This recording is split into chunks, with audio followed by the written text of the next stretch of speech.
is Susan Sign Morrison. Have you ever heard of The Lord of the Rings? I'm sure you have. Tolkien, who wrote The Lord of the Rings, was the world's expert of an Old English poem written 1,000 years ago called Beowulf. In Beowulf, the hero Beowulf kills Grendel the monster, Grendel's mother, and a dragon.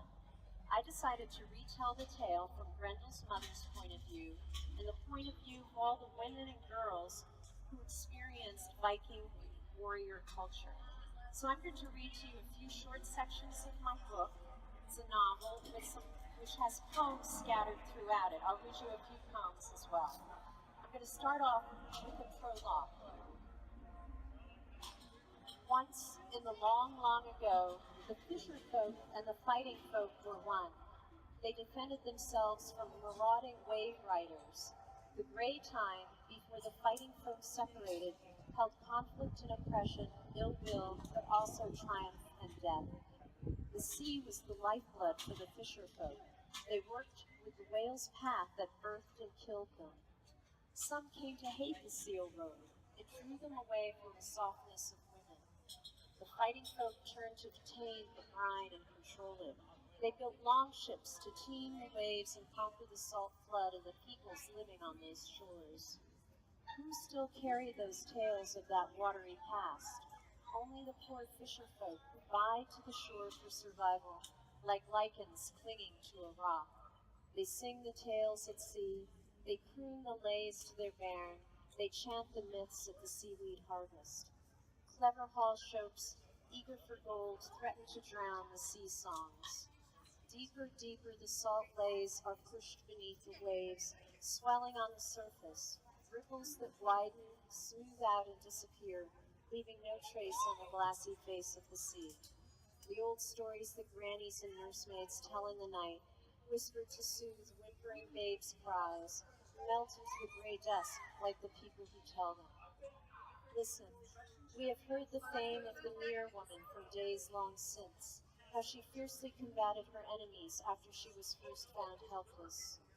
Long after the frost ogres fought with the gods, before Rome was sacked, when our ancestors, the Northmen, pillaged in their longships and plied the whale's path, a woven basket floated on the salt-rimed sea.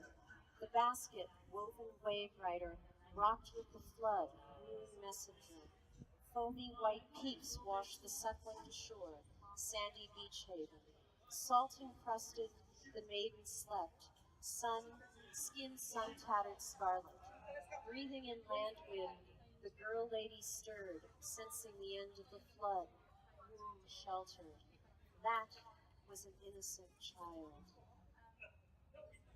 So this abandoned child floats to shore and is adopted by a family. And this is what her life is like. Half year followed half year, season upon season. Brimhild soon mastered the language spoken by her parents. Growing up on the beach was a paradise for the child. She learned to dig for clams, to net fish in the shallow waters, even to swim in the brief summertime, a skill most men did not possess. Although her babyhood sang like a magic rhyme, suggestive, elusive, unknown, her childhood was not the stuff of shopes who sang to the royal visitors in gold-laden halls, nor murmured on the foamy seas by sailors mending ropes, nor even hummed by flaxen-haired mothers or wily crones, lulling their bairns to sleep. Her life was no heroic adventure of daring and greatness, only the humble journey from cottage to garden, from shallow waters to the kitchen's crackling fire and iron pot, from kelp plot to the dune above their home, to gaze above the horizon, to wonder about the beyond. So it is with those lost at sea, only to be saved through some twist of interlaced fate. Those saved either shun the brine, for the terror drowns them still, or cling to the icy wave, intent on conquering the frozen grip of the white-flecked sea.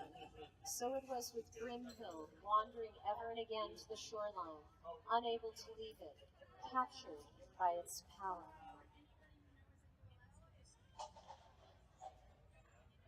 In this culture, many people were sold for slavery. It wasn't a matter of race. Anyone could be bought or sold at any time if Vikings invaded and captured you. One of the slave women sings a song about her slavery. I wake when the moon still shines on the white-peaked waves. Sometimes I think that instead of stoking the fire, boiling the clothes, killing the lamb, tending every want, suffering every shame, I'll walk into that water until I reach my home across the seas. The girl who floated to shore becomes the queen of the land eventually.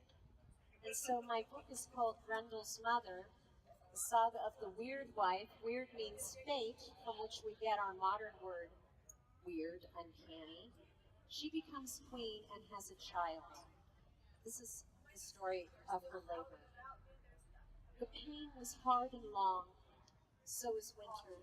Spring inevitably arrives, no matter how thick the frost. Women helped the womb-bound woman. Strong spells they spoke. Hildilid and Alpshina dissolved dried hare's heart into warm water and fed it to Brimhild so that her pain would ease. They seethed old lard and water and bathed her in it. Then she drank hollyhock boiled in ale. These potions eased her pains after birth. In such a way did Odrun, Atli's sister, aid Borgny. That mother's twins could not pass out until the midwife, grieving for Gunnar, sang the splendid spells. Brimhild bore a son which pleased the father. The Norns fixed his fate, spun his fate thread, allotted his life. Ravens, wolves, and eagles rejoiced at his birth. This was a hero indeed. In this culture, a wonderful hall is built that becomes covered with gold. Poets, who are called shopes, which means a shaper, a poet shapes words, come to sing in it. One of them is a woman who worries about invaders. This is what she sings. Now he is gone, our breakwater against aliens who wash ashore. The flood will not ebb. The armies come, spilling over beaches. Their heavy boots sink in the sand. They pull them sucking out, like the wind before a storm laying waste to the land. The longboats bring terror. No one will be spared. Tonight, the moon is full. The tide will be high.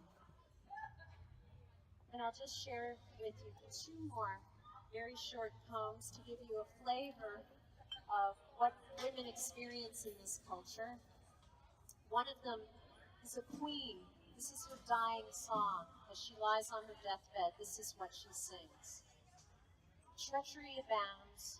The sea boils with ships and men, glad to betray, eager for fame. Only we women can preserve the past for future killers and their pawns. I pass around the cup, laden with mead, drink of the peace promised by traitors, poisoned by memory. In the original poem, Beowulf's the hero, of course. I read him a bit differently to give a feminist perspective to the song. And in the original poem, Beowulf returns home and he has a queen. There's very little interaction between them, but I decided to have a little interaction between them. And so this last thing I'll read is from the perspective of that queen, Pig. Before his lord, my husband, he murmured tender nonsense, senseless mutterings in my ear, warm with his breath. I hate that youth, for his bold ways, for his foolishness. He gave me that shining torque. His hands laid it against my skin. They lingered on my white flesh. My bosom is warm. Thank you.